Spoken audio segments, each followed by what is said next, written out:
আমরা অনেক সময় ভুলে যাই যে আমরা সবাই মানুষ। ভূতের মতন চেহারা যেমন নির্বোধতি ঘোর, যা কিছু হারায় গিন্নি বলে কেষ্ট বেটাই চোর।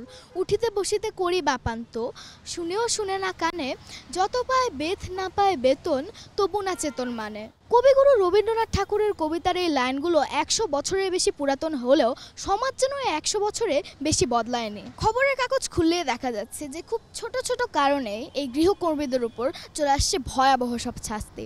অনেক সময় তাদেরকে লাঠিপেটা করা হচ্ছে, বেত্রাঘাত করা হচ্ছে, মারধর করা হচ্ছে, নগ্ন হয়ে বাইরে দাঁড় করিয়ে রাখা হচ্ছে, অনেক সময় ইস্ত্রি বা গরম খুন্তি দিয়ে ছেঁকা দেওয়া হচ্ছে, এমনকি গরম পানি দিয়ে শরীর ঝলসে দেওয়ার মতো ঘটনাও ঘটেছে। অনেক সময় এই গৃহকর্মীদের হয়ে যায় রহস্যজনক মৃত্যু বা হত্যা। এখন শুধুমাত্র দৈহিক মানসিক অত্যাচার নয়, এখন দেখা যাচ্ছে হত্যার মতো ঘটনাও ঘটছে। হাজার হাজার বছরের পুরানো এই পেশা যেন এখন আরও অনেক ভয়ঙ্কর রূপে পরিণত হয়েছে। গবেষণায় দেখা গেছে যে এই গৃহকর্মী বেশিরভাগই নারী হয়ে থাকে এবং এর মধ্যে 70% বেশি হয়ে থাকে মেয়ে শিশু, যাদের বয়স 10 থেকে 16-র ভেতরে।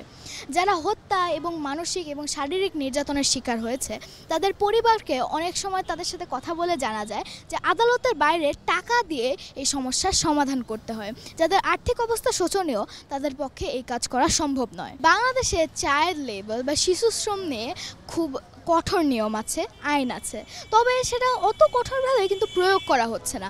তবে আমরা দেখতে চাই 18 বছরের নিচে যেন কোনো গৃহশ্রমিক না থাকে।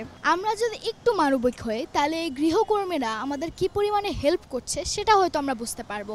একদম সকালে ঘুম থেকে ওঠা শুরু করে রাতে ঘুমাতে যাওয়ার আগ পর্যন্ত এবং আমাদের সন্তানের দেখাশোনা থেকে শুরু করে যে কোনো কাজ কিন্তু এই গৃহকর্মীরাই করে থাকে। অতঃপর তারা পরিবারের ম্যানেজারের দায়িত্ব কিন্তু পালন করছে। আমরা যদি আরেকটু মানবিক হই তাহলে এই গৃহকর্মী এবং আমাদের উপরে আমাদের যে ভেদাভেদটা আছে সেটা হয়তো আমরা ভুলে যাব। আমরা অনেক সময় ভুলে যাই যে আমরা সবাই মানুষ, এটা আমাদের মনে রাখতে হবে। সুভাষা ফাইট সিজদা, একটু ভাবুন, RTV, ঢাকা।